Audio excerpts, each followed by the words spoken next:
এমন কিছু হতভাগা ব্যক্তি আছেন, যেই হতভাগা লোকেরা যত নেকামল করুক না কেন আল্লাহ সুবহানাহু ওয়া তাআলার কাছে তা কবুল হয় না, গ্রহণ হয় না। আর বলাই বাহুল্য, আপনি আমল করবেন, ইবাদত করবেন আল্লাহকে সন্তুষ্ট করার জন্য, আল্লাহকে সন্তুষ্ট করলেই আপনি জান্নাতে যেতে পারবেন। যে আল্লাহকে সন্তুষ্ট করবার জন্য আমরা আমল, ইবাদত, জিকির, আজকার, তাসবিহ, সালাত, সিয়াম সব করি, সে আল্লাহর কাছে যদি এগুলো অ্যাকসেপ্টেড না হয়, গ্রহণযোগ্য না হয়, আল্লাহ যদি সেগুলোকে গ্রহণ না করেন, তাহলে এই আমল করে আমাদের কোনো উপকার আসবে না। ঠিক না ঠিক? সুতরাং আল্লাহর কাছে যে কোনো আমল গ্রহণযোগ্য হওয়ার জন্য মৌলিকভাবে তার কয়েকটা শর্ত আছে। তার ভিতরে 1 নম্বরের শর্ত হলো ঈমান থাকা। যদি কারোর ভিতরে ঈমানই না থাকে, সে যত ভালো কাজই করুক না কেন আল্লাহর কাছে সেটা গ্রহণযোগ্য হবে না। দ্বিতীয়ত, যেটি মৌলিক শর্ত যে কোনো আমল আল্লাহর কাছে গ্রহণযোগ্য হওয়ার জন্য, সেটি হলো আমলটি নবী আলাইহিস সালাতু ওয়াস সালামের পদ্ধতি অনুযায়ী হতে হবে। এছাড়া অন্য কোনো মনগড়া পদ্ধতি অনুযায়ী করলে সে আমল আল্লাহর কাছে গ্রহণযোগ্য হবে না। তৃতীয় যে শর্ত আছে আল্লাহর কাছে যে কোনো আমল গ্রহণযোগ্য হওয়ার জন্য, সেটা হলো সে আমলটি করতে হবে ইখলাসের সঙ্গে, নিষ্ঠার সঙ্গে। এই আমলটি হবে শুধুমাত্র মালিককে খুশি করার জন্য। দুনিয়ার কোনো ধান্দা, দুনিয়ার কোনো বিশেষ ফায়দা হাসিল করা, কোনো মানুষকে খুশি করা, কারোর কাছে জাহির করা, কারোর কাছে এটার স্বীকৃতি পাওয়া, এ জাতীয় কোনো ধান্দা থাকতে পারবে না। শুধুমাত্র আল্লাহকে খুশি করার উদ্দেশ্যে যদি করা হয়, সেটা হবে ইখলাসের সঙ্গে। অতএব যদি আমি ঈমানের সঙ্গে নবী আলাইহিস সালামের পদ্ধতি অনুযায়ী সহিভাবে এবং শুধুমাত্র আল্লাহকে খুশি করার উদ্দেশ্যে এবং দুনিয়ার কোনো মানুষের কাছ থেকে কোনো ফিডব্যাকের আশা করা ছাড়া কোনো ইবাদত করি, তাহলে ইনশাআল্লাহ সেই ইবাদত আল্লাহর কাছে গ্রহণযোগ্য হওয়ার মতো উপযুক্ত ইবাদত বলা যেতে পারে। এরপরেও ব্যক্তির ব্যক্তিগত কিছু চারিত্রিক ত্রুটির কারণে, কিছু দোষের কারণে, কিছু খারাপ স্বভাবের কারণে অনেক সময় এই শর্তগুলো থাকা সত্ত্বেও আল্লাহ সুবহানাহু ওয়া তাআলার কাছে আমল গ্রহণযোগ্য হয় না। এরকম 13 শ্রেণীর ব্যক্তির সঙ্গে আজকে আমরা পরিচিত হব। এই 13 ক্যাটাগরির কোনো একটিতে যদি আমরা কেউ থাকি, তাহলে ইবাদত কবুলের যে মৌলিক শর্ত আছে সেই শর্তগুলো পাওয়া সত্ত্বেও আল্লাহ সুবহানাহু ওয়া তাআলা আমাদের ইবাদত গ্রহণ করবেন না। তার ভিতরে 1 নম্বরে যে ব্যক্তির কথা বলবো, সেটি সুনানে নাসাইতে বর্ণিত হয়েছে। নবী আলাইহিস সালাম বলেছেন, লা ইয়াকবালুল্লাহু মিন মুশরিকিন আশরাকা বা'দা ইসলামিহি আমালা হাত্তা ইউফারিকাল মুশরিকিনা ইলাল মুসলিমিন। অর্থাৎ নবী আলাইহিস সালাম বলেছেন, কোনো ব্যক্তি ইসলাম গ্রহণ করলেন, আগে তিনি অমুসলিম ছিলেন, ইসলাম গ্রহণ করার পরে যদি আবার সে শিরকে ফিরে যায়, আবার তিনি যদি শিরকে লিপ্ত হয়ে যান, তাহলে তার কোনো আমল আল্লাহ সুবহানাহু ওয়া তাআলা গ্রহণ করবেন না। যদি সেই শিরকে লিপ্ত হওয়ার পরে তওবা করে আবার মুসলমানও হয়, তবুও তার আমল গ্রহণযোগ্য হওয়ার জন্য শর্ত হলো হাত্তা ইউফারিকাল মুশরিকিনা ইলাল মুসলিমিন। সে মুশরিকদের দল, মুশরিকদের দেশ, মুশরিকদের সমাজ ত্যাগ করে মুসলমানদের সমাজে আসার আগ পর্যন্ত তার কোনো আমল গ্রহণযোগ্য হয় না। তাহলে একজন অমুসলিম, তিনি মুসলিম হলেন, ইসলাম গ্রহণ করলেন, ইসলাম গ্রহণ করার পরে আবার তিনি অমুসলিম হয়ে গেলেন, এরপর যদি আবার তিনি মুসলমান হয়ে যানও কিন্তু অমুসলিমদের মধ্যেই তিনি অবস্থান করেন, তাহলে তার আমল আল্লাহ তাআলা গ্রহণ করবেন না। তার আমল গ্রহণযোগ্য হতে হলে তাকে মুসলমানদের সমাজে এসে প্রবেশ করতে হবে, বসবাস করতে হবে। এর ফলে সেই ইসলামের উপরে টেকা তার জন্য কি হবে? সহজ হবে। তাহলে আল্লাহর জন্য খারাপ সমাজ, মন্দ সমাজ ত্যাগ করে ভালো সমাজে আসা, এটা বান্দার নেক আমল কবুল হওয়ার জন্য অন্যতম একটি উপায় এবং মাধ্যম। আল্লাহ তাআলা আমাদের সবাইকে এই গুণটি অর্জন করার তৌফিক দান করুন। আমরা সবসময় ভালো সমাজে মুমিনদের সঙ্গে, মুত্তাকিদের সঙ্গে উঠা বসা, তাদের সাথে পরিচিত হওয়া, তাদের সাথে বন্ধুত্ব করা, তাদের সঙ্গে সব লেনদেন করা, কারবার করা, তাদেরকে অন্তরে জায়গা দেওয়া এবং জলছল করা, এটার চেষ্টা করব। তাহলে আমল আল্লাহ সুবহানাহু ওয়া তাআলার কাছে গ্রহণযোগ্যতা পাবে ইনশাআল্লাহ। আর এর বিপরীতে বিশেষ করে যদি কেউ ইসলাম গ্রহণ করার পরে যদি আবার শিরকে ফিরে যায়, তার কোনো আমল আল্লাহ তাআলা আর কবুল করেন না। যদি সে মুসলিমও হয়ে যায়, তবুও তাকে আমল আল্লাহর কাছে গ্রহণযোগ্য করাতে হলে মুসলমানদের সমাজে ফিরে আসতে হবে। তাহলে 1 নম্বর ব্যক্তি পেলাম, যে ইসলাম গ্রহণ করার পরে আবার শিরকে চলে গেছে, তার আমল আল্লাহ তাআলা কি করবেন না? গ্রহণ করবেন না। গ্রহণ করবেন শর্ত হলো সে আবার মুসলমানদের মধ্যে ফিরে আসবে, ইসলাম গ্রহণ করবে, এই সমাজে চলে আসবে, তখন আল্লাহ তাআলা গ্রহণ করবেন। নাম্বার 2 এবং 3 এই দুটো পয়েন্ট বর্ণিত হয়েছে আবু দাউদ এবং সহিহ ইবনে খাজামা বর্ণিত এক হাদিসের মধ্যে। নবী আলাইহিস সালাম এখানে এই হাদিসে 2 ব্যক্তির কথা বলেছেন, যে 2 ব্যক্তির আমল আল্লাহ সুবহানাহু ওয়া তাআলা কি করবেন না? কবুল করবেন না। কারা তারা? নবী সাল্লাল্লাহু আলাইহি ওয়াসাল্লাম বলেছেন, লা ইয়াকবালুল্লাহু সালাতান বিগাইরি তাহুরিন। এটা হলো দ্বিতীয় ব্যক্তি। ওই ব্যক্তির সালাত আল্লাহ সুবহানাহু ওয়া তাআলা কবুল করবেন না যে সালাত পড়তেছে পবিত্রতা অর্জন করা ছাড়া। তার মানে পবিত্রতা অর্জন করা সালাতের জন্য পূর্ব শর্ত। এখন যদি পবিত্রতা অর্জনের ত্রুটি থাকে, কোথাও শুকনা থাকে, ভালো করে ওযু না করেন, ভালো করে গোসল না করেন, তাহলে আপনার এই সালাত হবে না। এই সালাত আবার পুনরায় করতে হবে। এটা বিশুদ্ধই হবে না, আল্লাহ তাআলার কাছে এটা অ্যাকসেপ্টেডই হবে না। তাহলে সালাত এটা আদায় করার জন্য, এটা কবুল হওয়ার জন্য পূর্ব শর্ত হলো পবিত্রতা থাকা। সম্প্রতি একটা ভিডিও ক্লিপ, ছোট ভিডিও ক্লিপ আপনারা অনেকেই দেখেছেন হয়তো, অনলাইনে প্রচুর পরিমাণ ছড়িয়ে গেছে। সেটা হলো হারামে মক্কায় ভারতের দুজন লোক, ইন্ডিয়ার দুজন লোক, তারা ওমরা বা হজ করার জন্য আসছেন দেখা যাচ্ছে ভিডিওতে, এবং জামাত দাঁড়ায় গেছে হারামে। এখন আশপাশে হয়তো অজুর জায়গা ধারে কাছে নাই, তো তারা এক জায়গায় এরকম শূন্যের মধ্যে কোনো পানিটাই নাই, এভাবে নিচ্ছে, কুলি করতেছে, হাত মুখ ধুইতেছে, পানি কিন্তু নাই। একটা ড্রাম বা বাক্সর সামনে এরকম হাত দিচ্ছে, মুখে মুছতেছে, মানে মনে মনে অজু করতেছে, অথচ পানি নেই। তাদেরকে আশপাশে অনেকে বোঝানোর চেষ্টা করছে যে ভাই পানি তো নাই, তোমরা কি অজু করতেছো। তারা এটা নিয়তে অজু করে ফেলতেছে। তাহলে এইভাবে যদি কেউ অজু করে তার সালাত কবুল হবে না। অপবিত্র ব্যক্তির সালাত নামক ইবাদত আল্লাহ কি করবেন না? কবুল করবেন না। এটা হলো দ্বিতীয় ব্যক্তি যার সালাত বা ইবাদত কি হবে না? কবুল হবে না। অতএব ভালোভাবে উত্তম রূপে ওযু এবং গোসল করতে হবে। নাম্বার 3, ওয়ালা সাদকাতা মিন গুলুল। আমাদের সমাজে আজ হালাল ইনকাম করা মানুষ, হালাল উপার্জন করা মানুষ সোনার হরিণ হয়ে গেছে ভাই। আলহামদুলিল্লাহ, দানকারী মানুষের অভাব নেই, সবাই টুকটাক দান করার চেষ্টা করে। কিন্তু এই হাদিসটি জানার পরে দান করার চাইতে ইনকাম যেন হালাল থাকে সেদিকে আমরা বেশি গুরুত্ব দেব। নবী সাল্লাল্লাহু আলাইহি ওয়াসাল্লাম বলেছেন, ওয়ালা সাদকাতা মিন গুলুল। অবৈধ সম্পদ আত্মসাৎ করে যে সম্পদ কামাই করেছেন, হারাম উপায়ে যে সম্পদ কামাই করেছেন, সেই সম্পদ দিয়ে যদি আপনি সাদকা করেন, দান করেন, এই দান কবুল হবে না, এটা আল্লাহর কাছে গ্রহণযোগ্য হবে না। তাহলে তৃতীয় ব্যক্তি হলেন ওই ব্যক্তি যে ব্যক্তি হারাম পথে উপার্জন করেন, তার দানের ইবাদত আল্লাহ কি করবেন না? কবুল করবেন না। নাম্বার 4 নম্বর, যার আমল ইবাদত কবুল হবে না, বিশেষ করে সালাতের কথা বলা হচ্ছে এখানে, সালাত কবুল হবে না, তিনি হলেন ওই মহিলা যে মহিলা সালাত আদায় করছেন অথচ তিনি খেমার পরেন নাই, অর্থাৎ ওড়না পরেন নাই। সুনান আবু দাউদের হাদিসে আসছে, নবী সাল্লাল্লাহু আলাইহি ওয়াসাল্লাম বলেছেন, লা ইয়াকবালুল্লাহু সালাতা হাইদিন ইল্লা বিখিমার।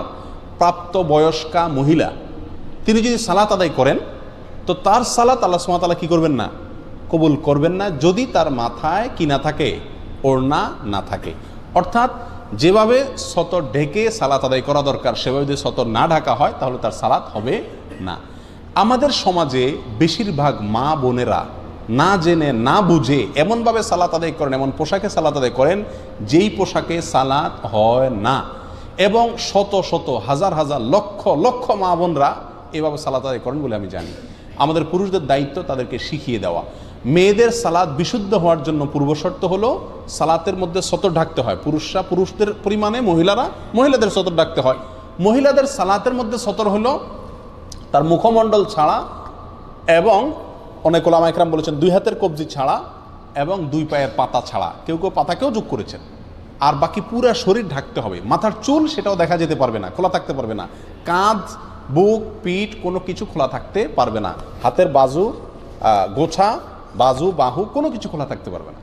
এখন আমাদের দেশে আগে প্রচলিত ছিল, এখনও কোনো কোনো বৃদ্ধ মহিলাকে দেখা যায় সাদা শাড়ি আছে, নামাজের শাড়ি বলে, এটা নামাজের কাপড় আলাদা। তো শাড়ি পরলে একে তো সাদা শাড়ি এমনিই পাতলা দেখা যায়, আবার শাড়ি পরলে শরীরের অর্ধেকের বেশি এমনিই চেষ্টা করলেও ঢাকা যায় না। এই জন্য শাড়ি পরে সালাত আদায় করা উচিত না। যদি আপনি শাড়ি পরার পরেও আপনি নিজেকে ওইভাবে সামলাতে পারেন তো করেন, সেটা আপনার ব্যাপার। তবে মনে রাখতে হবে সালাতের জন্য মাথার উপরে একটা স্পেশালি বড় ওড়না বানায় নেওয়া উচিত, যে ওড়না পুরো শরীরকে ঢেকে দিবে একেবারে, এবং তার ভেতরে যথেষ্ট প্রশস্ত থাকবে, এর ভিতরে হাত নাড়াচাড়া করা সহজ হবে। এক কথায় 4 নম্বর, ওই ব্যক্তি যার সালাত কবুল হবে না আল্লাহর কাছে, তিনি হলেন প্রাপ্তবয়স্কা নারী। তিনি মাথার উপরে ওড়না দেওয়া ছাড়া যদি কি করেন? সালাত আদায় করেন, অথবা ওড়না দিলেন কিন্তু সে ওড়নাটা তার পুরো যেভাবে ঢাকা দরকার সেভাবে ঢাকলো না। আল্লাহ তাআলা আমাদেরকে, আমাদের মা বোনদেরকে সঠিকটা বুঝার তৌফিক দান করুন। নাম্বার 5 নম্বর, এটাও মেয়েদের প্রসঙ্গেই। ওই মেয়ের সালাত কবুল হবে না, আল্লাহ সুবহানাহু ওয়া তাআলা তার সালাতকে গ্রহণ করবেন না, অ্যাকসেপ্ট করবেন না, যেই মেয়ে সালাত পড়ার জন্য মসজিদে গেছেন সুগন্ধি ব্যবহার করে, স্প্রে করে, শরীরের মধ্যে বা কাপড় চোপড়ে স্প্রে করে বা সুগন্ধি জাতীয় কোনো কিছু ব্যবহার করে তিনি মসজিদে গেছেন। এই যাওয়ার ফলে আল্লাহ সুবহানাহু ওয়া তাআলা ওই মসজিদে গিয়ে যত ইবাদতই করুন না কেন, আল্লাহ তাআলা তার সালাত কি করবেন না, কবুল করবেন না। এ বিষয়ে বহু হাদিসের কিতাবে হাদিস আসছে। তার ভিতরে একটা আমরা উল্লেখ করছি, যেটি সহিহ খুজাইমা ইবনে খুজাইমাতে বর্ণিত হয়েছে। নবী সাল্লাল্লাহু আলাইহি ওয়াসাল্লাম বলেছেন, লা ইয়াকবালুল্লাহু মিন ইমরাআতিন সালাতান, ওই মহিলার সালাত আল্লাহ কবুল করবেন না, খারাজাত ইলাল মসজিদি, যে মহিলা মসজিদে বের হয়েছেন, ওয়ারিহুহা তাসিফু, অথচ তার গায়ের যে সুগন্ধ এটা বাতাসে ছড়িয়ে দিচ্ছে অন্যদের নাকে, পুরুষদের নাকে। হাত্তা তারজিআ ফাতাগতাসিলা, সে বাসায় এসে গোসল করে, অর্থাৎ এই গন্ধ তার শরীর থেকে দূর করার আগ পর্যন্ত তার সালাত আল্লাহ তাআলা কি করেন না, কবুল করেন না। প্রিয় ভাই বন্ধুগণ, আজকাল মেয়েরা সুগন্ধি ব্যবহার করেন বাইরে যাওয়ার সময়। বাসায় যেখানে স্বামী আছেন এখানে বেশি সুগন্ধি ব্যবহার করে থাকা দরকার, বরং এখানে থাকে যেমনি সেমনি, বাইরে গেলে খুব জোরসোরে স্প্রে করে। তো এটা অনুচিত। অন্য পুরুষকে নিজের প্রতি আকৃষ্ট করা, অন্য পুরুষকে মনে মনে জানা করতে আহ্বান করার শামিল এই স্প্রে করা, যে স্প্রে সুগন্ধি জাতীয় স্প্রে, এটা করে মহিলারা বাইরে যেতে পারবে না। এখানে চিন্তা করার বিষয়, মসজিদে যাচ্ছেন সালাত আদায় করার জন্য, তিনি যদি আপনার সুগন্ধি জাতীয় কোনো কিছু ব্যবহার করে যান এবং তার সুগন্ধি অন্যদের নাকে যায়, পুরুষদের নাকে যায়, এবং পুরুষরা বাজে চিন্তা করার সুযোগ তৈরি হয়, সেটার যদি এরকম কঠিন শাস্তির কথা বলা হয়ে থাকে, কঠোর সতর্কবাণীর কথা বলা হয়ে থাকে, তাহলে যারা বাজারে, মার্কেটে ঘোরার জন্য, বেড়াতে যাওয়ার জন্য, পার্টিতে, বিয়ে শাদিতে যাওয়ার সময় এসব সুগন্ধি লাগায় যাচ্ছেন, তাদের পরিণতি কত ভয়াবহ হতে পারে আল্লাহ তাআলাই ভালো জানেন। আল্লাহ আমাদের মা বোনদেরকে সঠিক পথে, শুদ্ধতার পথে, সুস্থতার পথে ফিরে আসার তৌফিক দান করুন। সময়ত ভাইয়েরা, 6 নম্বর, 7 নম্বর, 8 নম্বর এক হাদিসে 3 ব্যক্তির কথা একসঙ্গে বলা হয়েছে, যাদের সালাত আল্লাহ সুবহানাহু ওয়া তাআলা কি করেন না, কবুল বা গ্রহণ করেন না। আর সে হাদিসটি বর্ণিত হয়েছে সহিহ ইবনে হিব্বানে, ইবনে মাজাহ এবং আরো কয়েকটি হাদিসের কিতাবে। নবী সাল্লাল্লাহু আলাইহি ওয়াসাল্লাম বলেছেন, সালাসাতুন লা তারতাফিউ সালাতুহুম ফাওকা রুউসিহিম শিবরা, 3 ব্যক্তি আছে যারা নামাজ পড়লে তাদের নামাজটা মাথার 1 বিঘত উপরে উঠে না, আল্লাহর আরশ পর্যন্ত যাওয়া তো পরের কথা, অর্থাৎ তাদের এই সালাত আল্লাহর কাছে কবুল হয় না। সেই লোক কারা? হতভাগা। রাজুলুন আম্মা কওমান ওয়া হুম লাহু কারিহুন, 1 নম্বর হলেন ওই ব্যক্তি, যে ব্যক্তি কোনো এলাকার মানুষের মসজিদের ইমাম, তিনি ইমামতি করেন, অথচ মুসল্লিরা তার উপরে অসন্তুষ্ট। অসন্তুষ্ট বলতে ন্যায়সঙ্গত কারণে অসন্তুষ্ট। আজকাল তো হুজুররা চলা একটু বাঁকা হইলেও পাবলিক বলে না, হুজুর পছন্দ না। তো হুজুরের ব্যক্তিগত কারণে যদি আপনি অপছন্দ করেন, সেটাতেই হুজুরের কোনো কিছু আসবে যাবে না, ওটাতে আপনার কপাল আপনি পড়বেন। কিন্তু যদি যুক্তিসঙ্গত কারণে লোকটা বেদাতি, লোকটা খারাপ মানুষ, লোকটার ভিতরে কোনো বদভ্যাস আছে, সেই কারণে যদি পাবলিক তার প্রতি অসন্তুষ্ট থাকে, তাহলে এই ব্যক্তি জেনে শুনিও পাবলিক আমার উপর অসন্তুষ্ট, আমার কোনো চরিত্রের দোষের কারণে, তারপরেও সেই ইমামতির আসন ধরে আছে, আঁকড়ে আছে, তো এই ব্যক্তির উপরে, এই ব্যক্তির ব্যাপারে এই কথা আসছে যে তার সালাত তার মাথার 1 বিঘত উপরেও উঠে না, অর্থাৎ আল্লাহর কাছে কবুল হয় না। নাম্বার 2, ওয়ামরাআতুন বাতাত ওয়া যাওজুহা আলাইহা সাখিত, ওই মহিলা যিনি সারাটি রাত কাটিয়ে দিলেন, অথচ সারা রাত তার স্বামী তার উপরে অসন্তুষ্ট।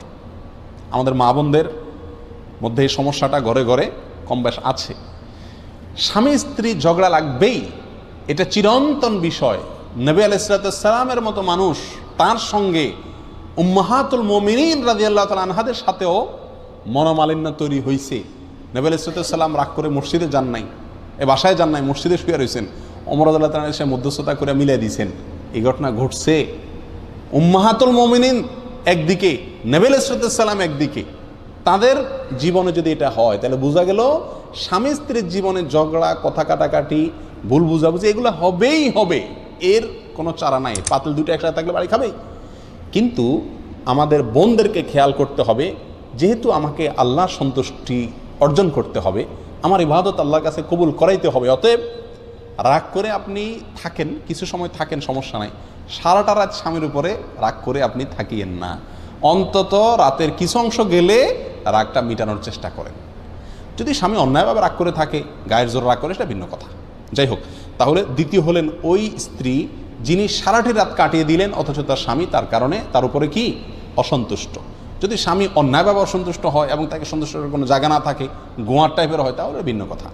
3 নম্বর, আব্দুন আবেক, ওই গোলাম বা কৃতদাস যে মালিক থেকে পালিয়ে গেছে অনুমতি ছাড়া, কোনো তার সাথে চুক্তি ছাড়া তার থেকে পালিয়ে গেছে। কোনো বর্ণনা আসছে ওই যেই দুই ভাই নিজেদের মধ্যে মারামারি বা কাটাকাটিতে লিপ্ত। তাহলে এই হাদিসে 3 ব্যক্তির কথা আমরা পেলাম, আর আগে 5 জনের কথা বললাম, তাহলে মোট 8 জনের কথা পেলাম যাদের সালাত বা ইবাদত আল্লাহর কাছে কি হয় না, গ্রহণযোগ্য হয় না।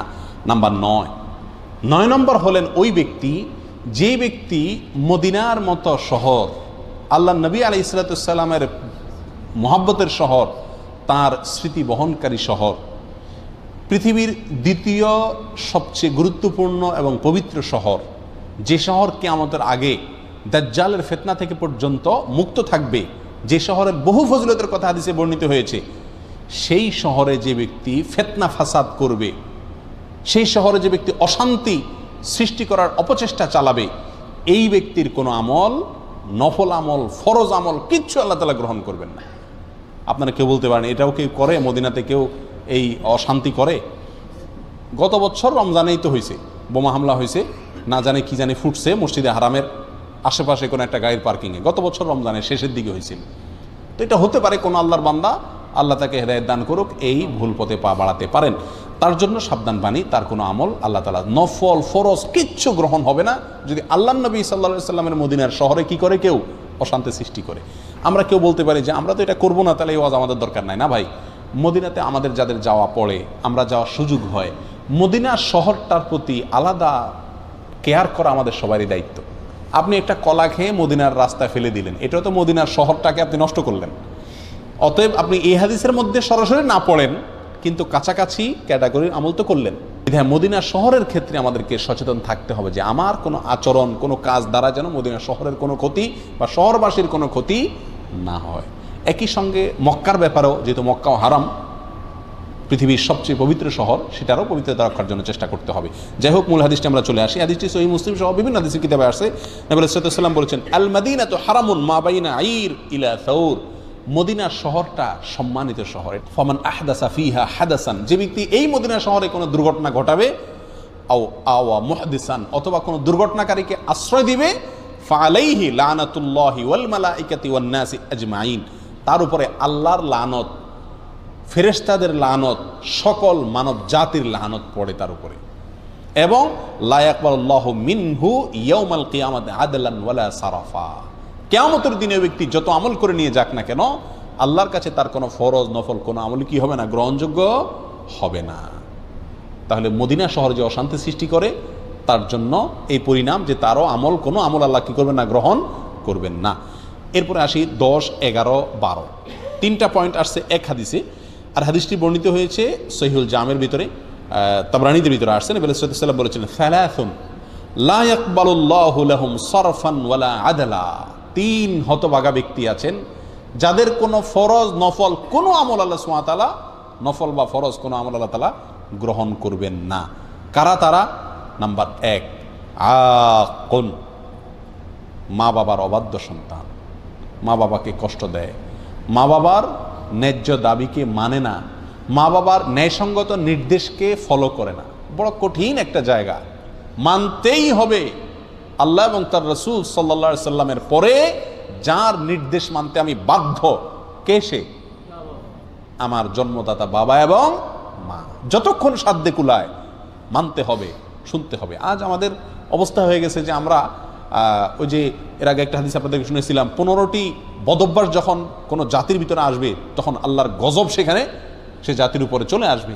তার ভিতরে একটা হলো, একটা সময় আসবে কিয়ামতের আগে মানুষ বউয়ের কথা শুনবে, মায়ের কথা শুনবে না, দোস্তকে সময় দিবে, বাপকে সময় দিবে না। আজকে সেই সময়টা এসে গেছে। আমাদের উচিত মা বাবার নির্দেশকে সর্বোচ্চ গুরুত্ব দিয়ে দেখা। আমরা জানি বৃদ্ধ বয়সে মা বাবা অনেক অযৌক্তিক নির্দেশ করবেন। মনে রাখতে হবে, আপনি যখন ছোট শিশু ছিলেন তখন যত নির্দেশ করতেন মা বাপকে, যত কিছু চাইতেন, দাবি করতেন, তার সবগুলোই প্রায় কি ছিল? অযৌক্তিক ছিল। কিন্তু মা বাবা কখনো আপনার প্রতি বিরক্ত হন নাই। আর আপনি এখন বলতেছেন না আব্বার এই কথা কোনো যুক্তি খাটে না, মা এটা বলছেন এটা অন্যায় কথা বলতেছেন। জি, ওই অন্যায় কথাটাই আপনাকে মানতে হবে, যদি সেটা মানতে গিয়ে কারোর প্রতি অবিচার করা না হয়, আল্লাহর কোনো হুকুম লঙ্ঘন না হয়। ছোট্ট একটা গল্প বলি। এক বাবা বৃদ্ধ বয়সে একেবারে জীবন সায়ান্নে মৃত্যুর আগ মুহূর্তে তিনি তার ছেলে খুব ভালো, বাবার খুব খেয়াল করে। তো ছেলের মনের ভিতরে আসছে যে আমি বাবার মনে হয় সব রকমের হক আদায় করে ছেড়ে দিয়েছি। আসলে সে খুব খেদমত করতো। তো বাবা একদিন ডাইকা বললো যে বাবা আমার একটা জিনিস মনে চাইতেছে। বলেছে বলো বাবা, কি মনে চাইতেছে তোমার? জীবন দিয়ে ফেলাম তোমার জন্য। বাবা আপেল খাইতে মনে চাইছে। এই একটা কথা হইলো? আপেল নিয়ে আসছে বাজার থেকে। আপেল নিয়ে আইসা ঝুড়িতে দিছে, বাবা তুমি খাও, কত খাইতে মনে চায়, শেষ হয়ে গেলে বলবো আবার এনে দেবো। বাবা বলে যে বাবা আমার তো ও যে পাহাড়টা আছে আমাদের বাড়ির পাশে, ওই পাহাড়ের উপরে উঠা ওখানে বসে আপেল খাইতে মনে চাইতেছে। ছেলে চিন্তা করলো, হায় রে বাপে, এই বুড়া বাপ হাঁটতে পারে না, মাথায় করে উঠাইতে হবে আপেল সহ। আচ্ছা যাক, বাপে চাইছে যেহেতু মরে যাবে, আমার জন্ম দিছে, আল্লাহ তার নির্দেশ মানতে আমাকে বাধ্য করেছেন। তো ছেলে বাপেরে কান্দে করে নিয়ে আপেল সহ পাহাড়ের উপরে উঠে গেছে।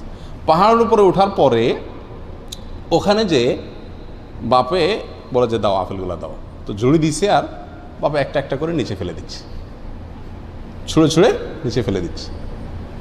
সবগুলো ফেলানো শেষ হয়ে গেছে। আর এবার ছেলেকে বলতেছে যাও নিয়ে আসো। ছেলে তো ফেল করে তাকা রয়েছেন, কিছু বলা যাবে না, বাবা নির্দেশ গেছে, কষ্ট করে আবার নিচ থেকে আপেলগুলো কুড়ে কুড়ে আবার আনছে। আনার পরে আবার বাপে ফেলে দিস দিয়ে যাও আবার নিয়ে আসো। ছেলে বাপের দিকে তাকাচ্ছে, যাও, তুমি না ছেলে, তুমি না আল্লাহ সন্তুষ্টি চাও, তুমি না বাপের সব কথা মানতে বাধ্য, যাও আমি নির্দেশ করছি। চলে গেছে, আল্লাহকে চায় সে, নেক ছেলে। বাপে আবার ফেলে দিস। এবার ছেলে আর নড়তে চায় না। পাগলামির একটা সীমা আছে তো, কত রকম পাগলামি করবে উনি। এবার তখন বাবা বলতেছে, বাবা খুব বেশি তোমার রাগ হচ্ছে না? খুব মাথা গরম হয়ে যাচ্ছে যে হ্যাঁ এই বুড়া বাপে কি শুরু করছে? তোমাকে একটা কথা বলি বাবা, আমি এখানে আপেল খাওয়ার জন্য আসি নাই, আমি তোমাকে একটা জিনিস শেখানোর জন্য আসছি। বলে কি? বললেন যে তুমি যখন ছোট ছিলা, পিচ্ছি ছিলা, তখন তোমাকে আমি বল কিনে দিছিলাম, তুমি বল চাইছো, এরপর তুমি বলছো না বল হইলে হবে না, আমি পাহাড়ের উপরে যাই খেলবো। আসছো পাহাড়ের উপরে, ভালো কথা, অযৌক্তিক নির্দেশ, তাও মানছি। তখন তুমি এই বলটা খেলতে গিয়া কত সবার যে নিচে ফালাইছো তার কোনো হিসাব নাই। আমি সেই বল নিচ থেকে কুড়ায় বারবার আইনা দিছি। তুমি আজকে আমার আপেল 3 বার কুড়ায়া তোমার কাছে বিরক্তি লাগতেছে যে বাবা অযৌক্তিক নির্দেশ করতেছে। তুমি ছেলে এইরকম অযৌক্তিক নির্দেশ শত শতবার আমাকে করছো, সেদিন আমি তোমার নির্দেশ মানতে গিয়ে আমার কোনো মনে কষ্ট হয় নাই, আমি ওই বল আইনা আরো চুমা দিয়া তোমারে দিছি। তুমি ফালাইছো, আমি আইনা আইনা দিছি। আজকে তুমি আপেল কুড়াইতে গিয়ে তোমার কষ্ট হচ্ছে না, মনে কষ্ট হচ্ছে, সেদিন তোমার বল কুড়াইতে গিয়ে আমার কোনো মনে কষ্ট হয় নাই।